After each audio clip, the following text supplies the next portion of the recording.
A desconfiança terrível de si mesmo, que o acobarda, o encolhe, até que um dia se decide e aparece um herói que tudo arrasa. Assim todo completo, com o bem, com o mal. Sabem vocês quem ele me lembra? Portugal. Essa de Queiroz, a ilustre casa de Ramires. Olá, meu nome é Jaqueline Pessoa e eu irei apresentar um resumo da obra de Eissa de Queiroz, que foi escrita em 1900, A Ilustre Casa de Ramires. A obra ela faz um contraste com o presente e o passado de Portugal. Então, o livro ele faz uma analogia com o que estava acontecendo em Portugal, política e culturalmente falando, e com o passado histórico do país, através do personagem principal, Ramires, que tenta mostrar os valores do passado com os valores atuais considerados válidos. Além disso, Eissa de Queiroz tenta esclarecer na obra que escrever uma arte. Então, a história é narrada em terceira pessoa, ou seja, o narrador ele é onisciente. O livro ele vai ser contado, ele vai ser dividido em duas partes, dois tempos. Então, o primeiro acontece no século XIX, em Portugal, onde a gente vai ver uma Portugal moderna, cheia de modernidades, E o segundo, que é chamada de novela histórica, que é a Torre de Ramires, que acontece no mesmo local, porém no século XII, na Idade Média, onde a gente vai ter um povo heróico. Na primeira parte do livro, é importante frisar que acontece na aldeia de Irineia. A primeira parte do livro a gente sabe que acontece no século XIX, em Portugal. A gente vai ter a era da modernidade. E a gente começa com a história de um moço chamado Gonçalo Mendes Ramires, que vinha de uma família nobre culturalmente. Mas agora essa família estava falida economicamente e moralmente. Então o jovem ele vai buscar um jeito fácil de encontrar soluções para o seu problema e resolve entrar na política. O que faz ele perder sua ética e moral nesse processo. Somado a tudo isso, nesse período, Ramires também começa a escrever uma novela histórica sobre sua família e vai arrumar como inspiração a Torre de Ramires, que foi escrita pelo seu tio, Tructezindo Ramires, um antepassado. Então, conforme o tempo vai passando, Ramires, ele começa a ter crise em relação à sua honra e honestidade, Porque no processo que ele entrou na política, ele perde um pouco isso, deixa de escanteio porque ele quer arrumar dinheiro fácil, ele quer voltar aos prestígios que antes sua família tinha. Então, tudo aquilo que a sua família defendeu, ele vai perder agora, já que entrou na política, o que vai desonrar seus ancestrais. Então, um dia, ele abandona o emprego, ele desiste de ser político e ele vai viajar para a África, onde depois de alguns anos ele retorna economicamente estável, e um novo homem. Em paralelo com essa narração dessa história, que acontece com Ramires, a sua irmã, Gracinha Ramires, se casa com o inocente Barolo, que é o inimigo de Gonçalo. André Cavaleiro tenta seduzir Gracinha.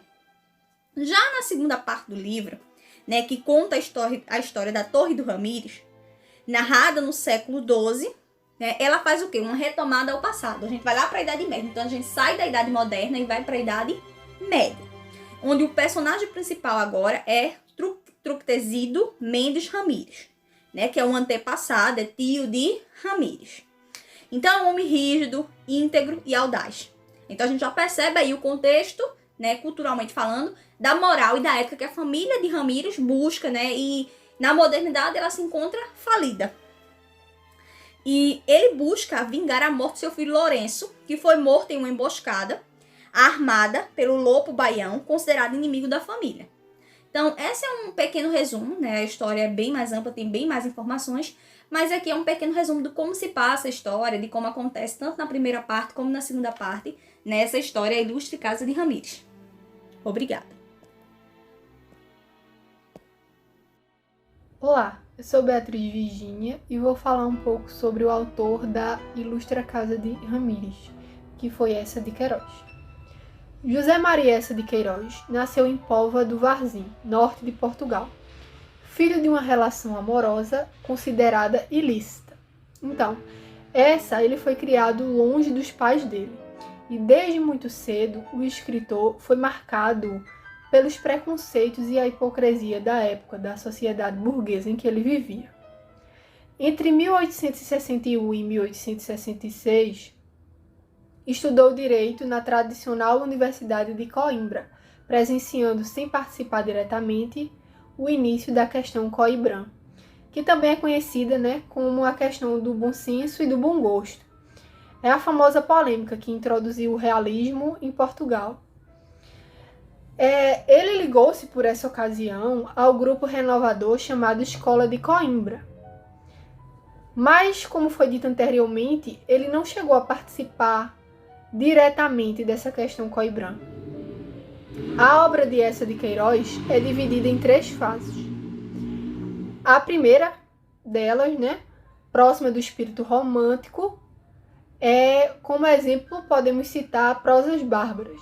A segunda, já marcada pela questão realista, naturalista, na qual o autor produz uma crítica, em relação à sociedade e à burguesia portuguesa e os aspectos revoltantes. E nessa fase a gente também encontra os romances mais virulentos, de Eça de Queiroz. Entre eles, O Crime do Padre Amado, O Primo Basílio e A Relíquia. E a terceira fase, que é marcada por um abandonamento à crítica e por um desejo de reconciliação com a Portugal, E é aí que a gente encontra os romances famosos, como A Ilustre Casa de Ramírez e A Cidades e as Serras.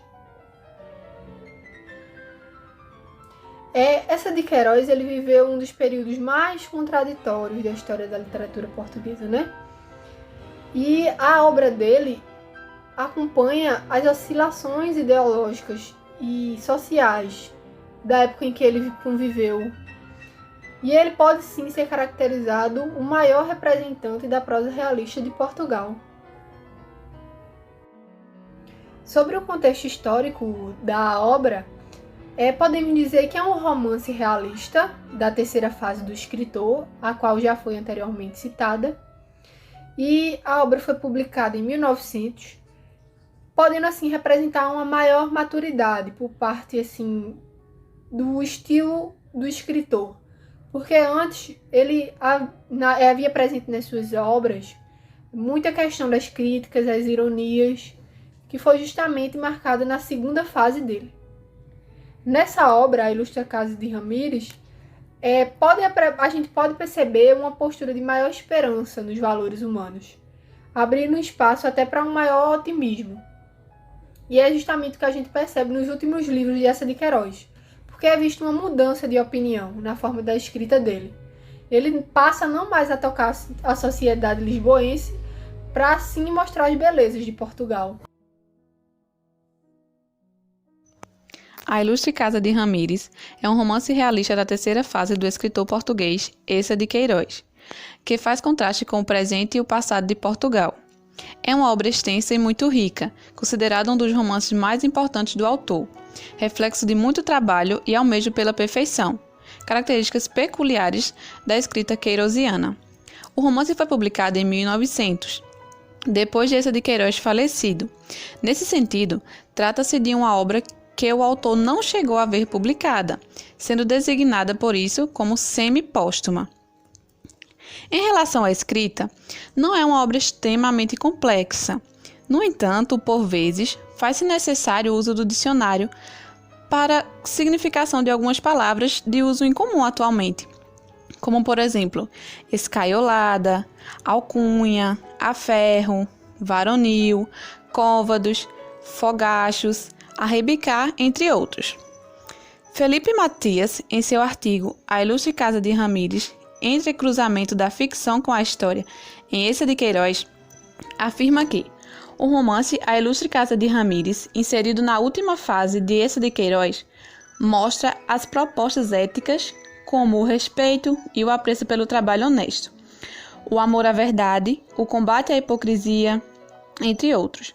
Nesse romance, o romancista português oitocentrista procura problematizar as atitudes e valores da aristocracia, sobrepondo-lhe a rude e autêntica simplicidade dos arreditários. A obra procura oferecer uma possível solução para os impasses históricos que Portugal sofria na virada do século XIX para o século XX, como o servilismo face ao estrangeiro, a incapacidade do governo português em gerar receitas para reduzir o endividamento externo e realizar melhorias na vida miserável dos pobres. Além disso, na visão de Matias, o romancista procurou realizar na obra uma reflexão sobre a grandeza e a decadência da história de Portugal, explorando as dúvidas e as facetas que constituíam a identidade lusa até o final do século XIX, concluindo que a essência contraditória e paradoxal do país é o de simultaneamente ser e não ser, presumir-se rico, mas apiedar-se dos pobres, ser nobre, mas ter uma mentalidade igualitária, ser generoso, mas sentir inveja, ser vaidoso, mas ser incapaz de se mostrar superior, ser prestável e útil, mas ter consciência das diferenças sociais.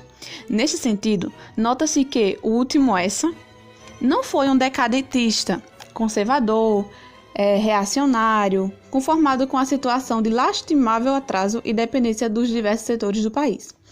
Nesse sentido, a Ilustre Casa de Ramírez, a obra do último essa, como foi citado, não deve e não pode ser considerada um texto reacionário ou conservador.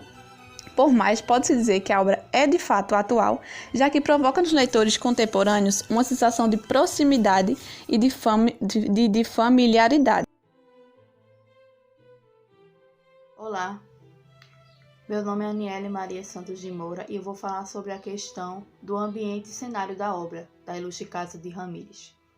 Bom, o primeiro ponto que a gente tem aí, a narrativa é estabelecida em 2 cenários. Bom, então a gente tem essa obra basicamente, ela se dá em 2 espaços. Um parte do século XII, que é justamente aquela fase da Idade Média voltada para toda aquela questão mais medieval, mais heróica, também da cidade de Portugal.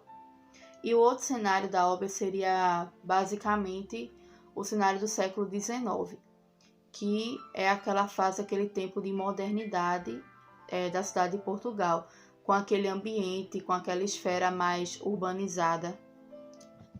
E o segundo ponto que a gente tem é a relação entre os ambientes campo-cidade. Bom, a obra também explora um interlace entre esses 2 cenários explorados, de campo e cidade. Ele mostra na sua obra o impasse dessa fase de transição que a sociedade portuguesa ela vai passar. Ela está passando naquela época. Bom, dessa forma fica muito aparente a passada de um ponto para o outro nessa questão campo e cidade. Nessa relação que se estabelece entre cenário campo e cidade, de uma maneira que a sociedade de Portugal ela se revezava entre esses 2 polos, campo e cidade. Então essa obra ela mostra um forte contraste dessa diversidade dessas atmosferas envolvidas entre vários cenários, campo e cidade. Aí eu coloquei umas imagens, como pode-se ver.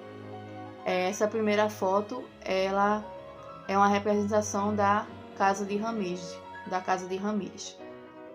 Essa segunda foto mostra a questão do país de Portugal naquela esfera mais medieval. E essa terceira foto mostra a questão de Portugal naquela esfera mais urbanizada, mais moderna, que a obra explora e aborda. Meu nome é João Henrique e eu vou falar sobre os personagens do livro A Ilustre Casa de Ramírez. Como dito anteriormente, a história se divide em 2 partes, sendo a primeira no século XIX em Portugal e a segunda no século XII, apresentando uma espécie de recorte da Idade Média também em Portugal. Essa duplicação vai aparecer outras vezes na obra, como por exemplo no âmbito dos personagens. Haja vista que na primeira parte da história, a do século XIX, o personagem principal é o jovem Gonçalo Mendes Ramírez.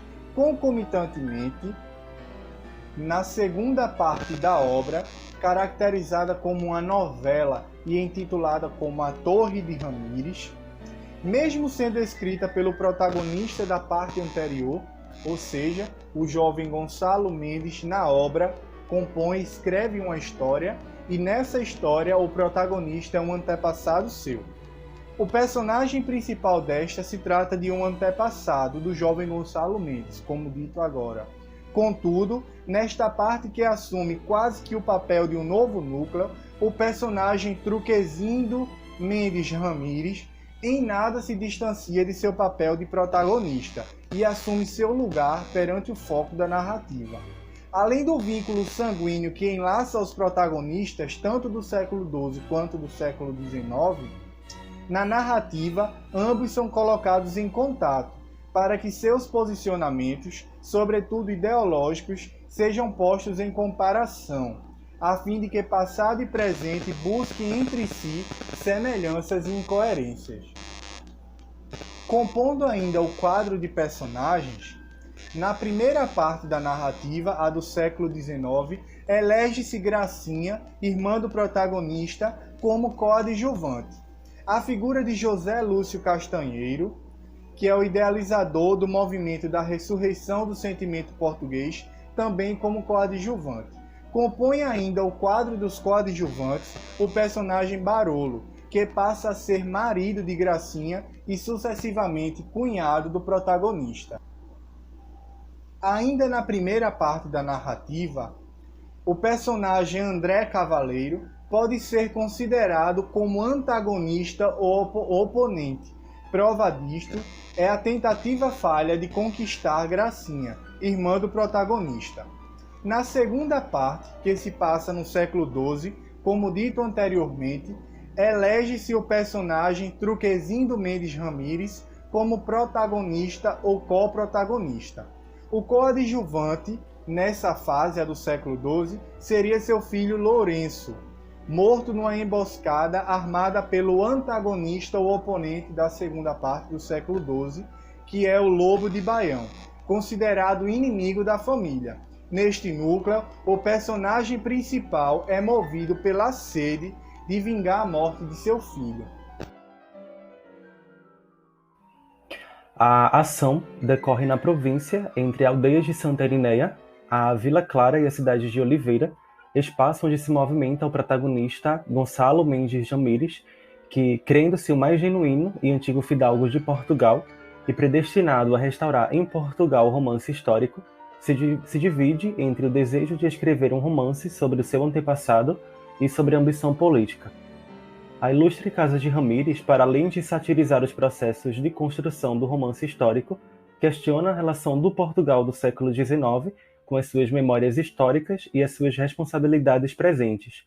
Como bem resume a personagem João Gouveia, Gonçalo Ramírez, com a generosidade, o desleixo, a constante atrapalhada nos negócios, a esperança constante em algum milagre, a desconfiança terrível de si mesmo que o acobarda, o encolhe, aquela antiguidade de raça, aquele arranque para a África, encarna o Portugal contemporâneo de essa, dilacerado entre o passado glorioso e a miséria presente.